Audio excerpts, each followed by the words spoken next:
विधानसभा लाहौर और एक 35 साल बाद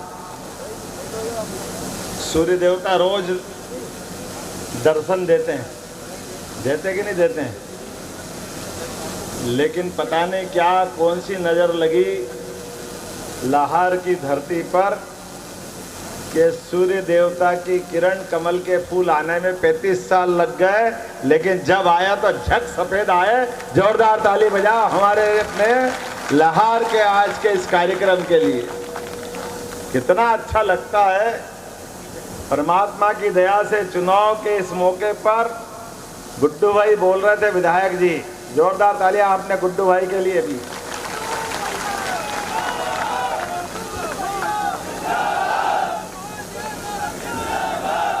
ऋषि भिंडी की तपस्थली भिंड और देवी पीताम्बरा, रतनगढ़ वाली माता और रावतपुरा सरकार, सबको प्रणाम करते हुए अपनी बात प्रारंभ करूंगा।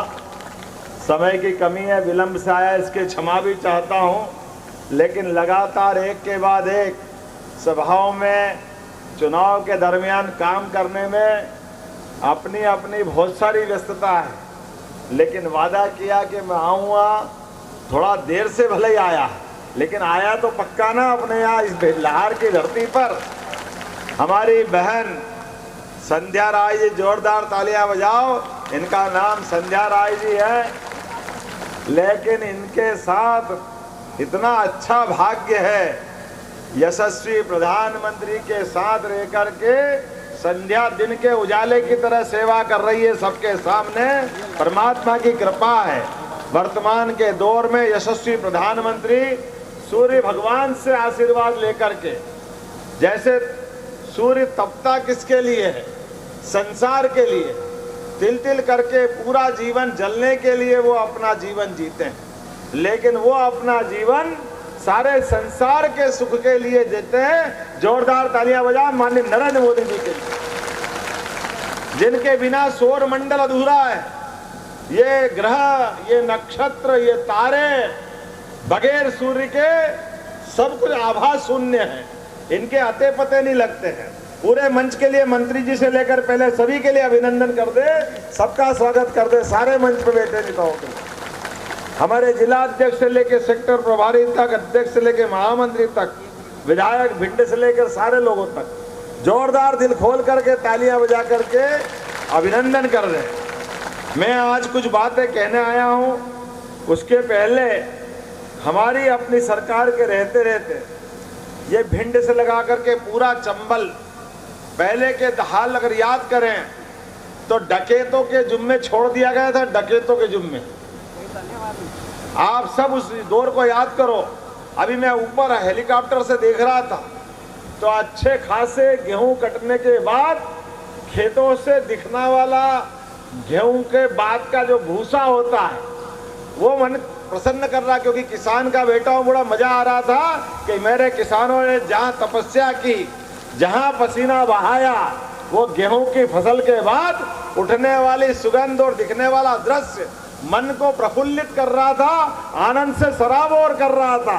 आनंद आ रहा था आपके पसीने को देख करके।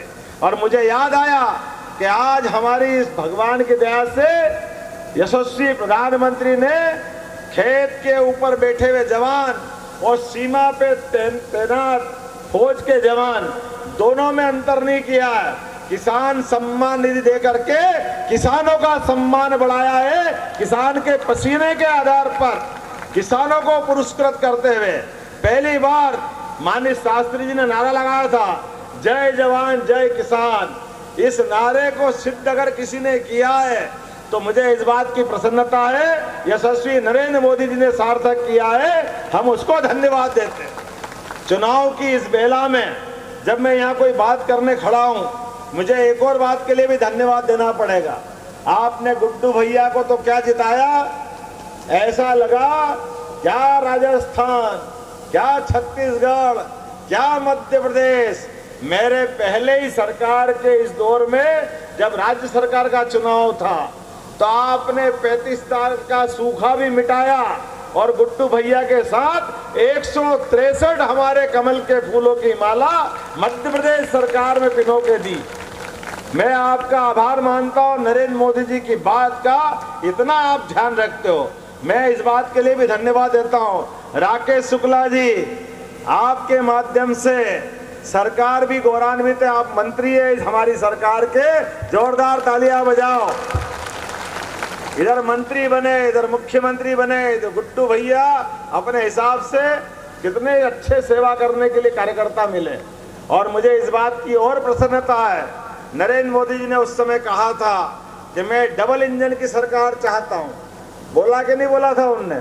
तो डबल इंजन की सरकार में एक पहला इंजन लगाया हमने राज्य सरकार के माध्यम से। अब दूसरी की बात करने हम यहाँ खड़े हुए हैं। दूसरी अपनी सरकार बनेगी, तीसरी बार माननीय यशस्वी प्रधानमंत्री नरेंद्र मोदी जी की सरकार, उनकी बेला पे मैं आपके बीच बात करने आया हूं। आप अगर हम चुनाव की इस बेला में बात करेंगे, चुनाव को लेकर खोल के बात करेंगे, तो आप तो अपने तरह से देखो, मंत्री जी बैठो, अब आपको राज करने के लिए दिया है। एक नारा लगा था, मोहन यादव जी संघर्ष करो। अरे अब संघर्ष तो आपने करवा दिया जिनका कराना था, अब तो सरकार चलाने के लिए आशीर्वाद आपका चाहिए। आपके माध्यम से जो आशीर्वाद मिला, आपके माध्यम से सेवा का संकल्प मिला है, और हमने संकल्प किया है कि हम मुख्यमंत्री करके नहीं, मुख्य सेवक करके आपकी सेवा करेंगे। देश के प्रधानमंत्री प्रधान सेवक और ऐसे मुख्य सेवक करके